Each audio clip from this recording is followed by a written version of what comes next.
Punya modal 30 juta tapi kamu bingung mau bisnis apa? Jangan sampai uang kamu habis tanpa hasil apa-apa. Ini saya kasih 6 langkah sederhana untuk membangun bisnis dengan modal 30 juta. Untuk langkah yang pertama, tentukan bisnis atau niche. Pilih satu jenis bisnis yang jelas yang bisa kamu kuasai. Misalnya kamu pengen buka toko sepatu, toko baju, atau toko-toko yang lainnya. Fokus ke pasar yang dekat dulu, sekitar kamu, keluarga kamu, teman kamu, atau anak sekolah. Jadi mantapkan untuk menentukan bisnis dulu.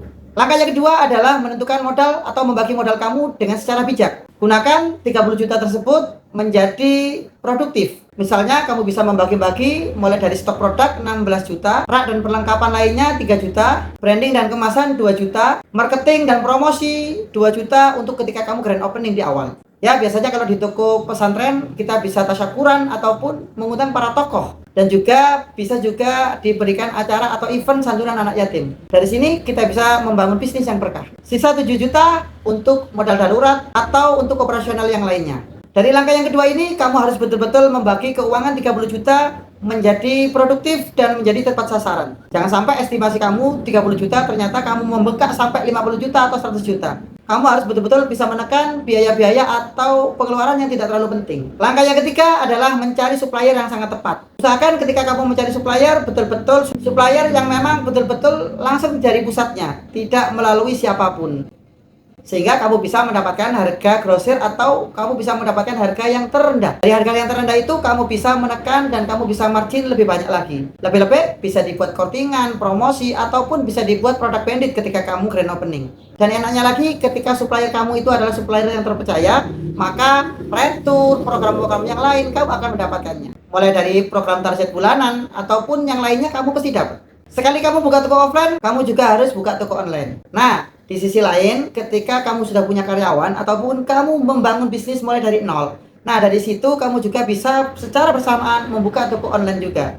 Ya mungkin untuk langkah pertama, kamu bisa santai dulu sambil jalan, sambil branding, sambil bikin akunnya. Jadi pangsa pasar kamu adalah sasarannya orang yang offline dan orang yang online. Karena kalau online itu bisa menjangkau pelanggan seluas-luasnya, bahkan bisa keluar kali. Langkah yang kelima adalah promosi di 15 hari pertama. Usahakan toko kamu di 1 hari sampai 14 hari itu selalu ramai di hari pertama. Kamu bisa bagi-bagi promosi ataupun kamu bisa diskon-diskon besar-besaran.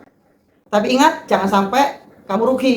Jadi ada permainannya, walaupun harga kamu rendah, walaupun harga kamu diskon, tetapi kamu tetap untung. Nah, cara dan strateginya sudah pernah saya bahas di video lainnya.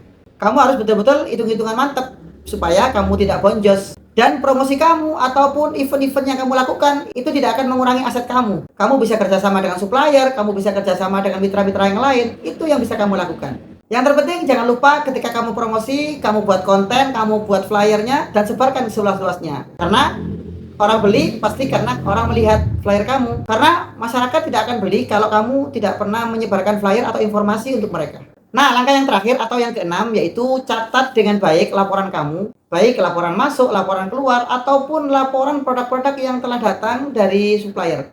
Datang dari supplier langsung diinput dan dihitung ulang. Jangan sampai ada produk yang kelewatan. Karena kalau sudah lewat, itu akan mengurangi aset kamu. Usahakan pengecekan selalu tertib dan rapi supaya kamu tidak kehilangan produk. Mungkin kalau ini adalah toko pertama kamu, mungkin kamu bisa terjun dulu, kamu kuasai dulu sebelum kamu punya karyawan lebih banyak lagi. Betul-betul kamu kuasai dan kamu pelajari sendiri bagaimana toko kamu. Jangan sampai sebelum kamu menguasai toko kamu sudah mempercayakan kepada orang lain. Itu berbahaya di dalam dunia bisnis. Pisahkan uang bisnis kamu, uang toko kamu dengan uang pribadi kamu. Jangan sampai dicampur aduk. Biasanya uang yang dicampur aduk ini membuat cash flow toko tidak sehat dan membuat toko kamu semakin menurun. Karena order barang, sell out dan sell in-nya itu tidak seimbang. Yang terpenting sisihkan untuk buat bersedekah kepada orang lain, pada sesama, saling membantu supaya bisnis kamu lebih berkah. Nabi Muhammad SAW juga pernah berdawuh, sudah pernah ngendikan bahwa pedagang jujur akan bersama dengan orang-orang baik, dan pedagang jujur sekarang di zaman ini berarti dia adalah meniru langkah-langkah Rasulullah SAW dalam berbisnis.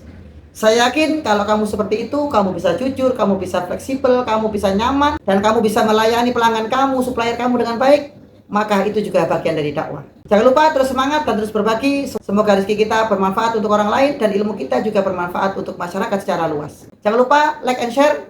Kalau menurut kamu video ini penting, sebarkan kepada teman yang lain. Salam semangat.